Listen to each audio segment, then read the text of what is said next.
সংবিধান সংশোধনের ব্যাপারে গণভোট নিয়ে জটিলতা কাটছেই না। এমন কথা এসেছে, হ্যাঁ ভোট জিতল মানে জুলাই সনদ বাস্তবায়িত হয়ে যাবে, এমনটি নয়।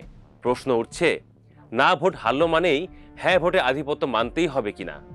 সবার প্রথম প্রশ্ন, গণভোটের ব্যাপারটা জনগণ ও ভোটারদের বড় অংশ বোঝেননি, না বুঝে অনেকেই ভোট দিয়েছেন, ফলাফলে ঝামেলাও হয়েছে। এখন কথা হলো, গণভোট যেহেতু হয়ে গেছে, ভোটার ও জনগণের মতামতের অপশনও আপাতত শেষ। বাকি থাকলো সংসদ সদস্যরা ও রাজনৈতিক দলগুলো কি করে তার উপর। দর্শক, আপনাদের মধ্যে যারা ভোট দিলেন সদ্য অনুষ্ঠিত সংসদ নির্বাচনে, তারা প্রত্যেকেই গণভোটেও ভোট দিয়েছেন তো? হিসাব তো সেটা বলছে না। হিসাব না মেলার কারণ, কেউ গণভোটে ভোট দেননি, কেউ ভুলভাবে দিয়েছেন। রেজাল্ট মেলানোতেও গরমিল হয়েছে, যেন তেন গরমিল নয়, চোখ কপালে ওঠা গরমিল। একাধিক গণমাধ্যম নির্বাচন কমিশন থেকে জানতে পেরেছে, রাজশাহী 4 আসনে গণভোট কাস্ট হয়েছে 244.295%। যেখানে মোট ভোটার 3,19,909 জন, সেখানে ভোট কাস্ট দেখানো হয়েছে 7,81,523টি। এছাড়া সিরাজগঞ্জ 1 আসনে গণভোট পড়ার হার দেখানো হয়েছে মাত্র 7.899%। এটি একই দিনে অনুষ্ঠিত সংসদ নির্বাচনের কাস্টিং ভোটের তুলনায় অনেক কম।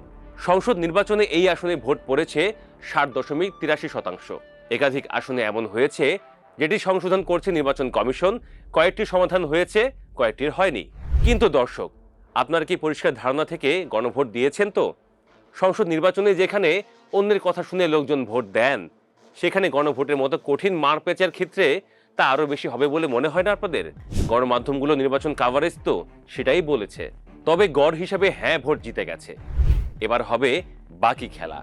কিন্তু কিভাবে, এ নিয়ে অস্পষ্টতা দূর করা দরকার। রাজনৈতিক বিশ্লেষকরা বলছেন, গণভোটে হ্যাঁ জয়যুক্ত হয়েছে বলে জুলাই সনদের প্রস্তাবগুলো আপনা আপনি সংবিধানে যুক্ত হয়ে যাবে বা সরকার সব প্রস্তাব মানতে বাধ্য থাকবে, বিষয়টা এমন নয়। কেননা কোনো সরকার বা কোনো সংসদ পরবর্তী সংসদ কি করবে বা করবে না সেটা ঠিক করে দিতে পারে না। সংসদ চাইলে আগের সংসদের যে কোনো আইন বাতিল করতে পারে। সেই হিসেবে নতুন সংসদ চাইলে জুলাই সনদের প্রস্তাবগুলোও বাতিল করতে পারে। সেই এখতিয়ার সংসদের আছে। নির্বাচনে যে তার সংখ্যাগরিষ্ঠ দল বিএনপির অবস্থান স্পষ্ট, জুলাই সনদের যে প্রস্তাবগুলো তার কাছে আপত্তিকর সেগুলো সে বাস্তবায়ন করবে না।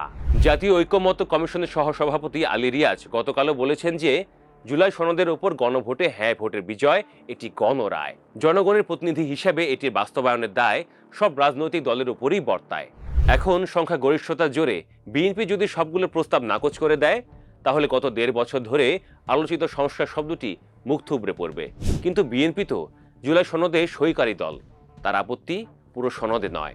সেক্ষেত্রে সংসদ চালু হবার পর সংবিধান এবং সাংবিধানিক প্রতিষ্ঠানের বিষয়ে সংস্কারের প্রশ্নে সংসদ তথা সংবিধান সংস্কার পরিষদ আলাপ আলোচনার মাধ্যমে সমাধানে পৌঁছানো উচিত, এমন মতামতি দিয়েছেন বিশ্লেষকরা।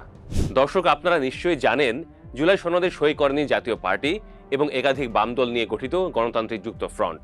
এদেরকে রীতিমতো ভিলেন বানানো হয়েছে নানান কায়দায়। বিএনপি সই করলেও সনদের বেশ কিছু পয়েন্টে দলটির ঘোর আপত্তি আছে, যা নিয়েও দলটিকে সমালোচনার শিকার হতে হয়েছে।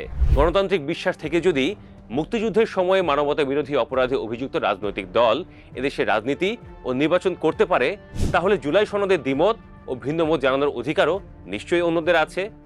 আপনাদের কি তাই মনে হয় না? তাহলে বাকি থাকলেও সংসদ চালু হওয়া পর্যন্ত অপেক্ষা। এই তো আর কয়েকটা দিন। আপনাদের মতো আমরাও সেদিকেই চোখ কান মগজ খোলা রাখছি।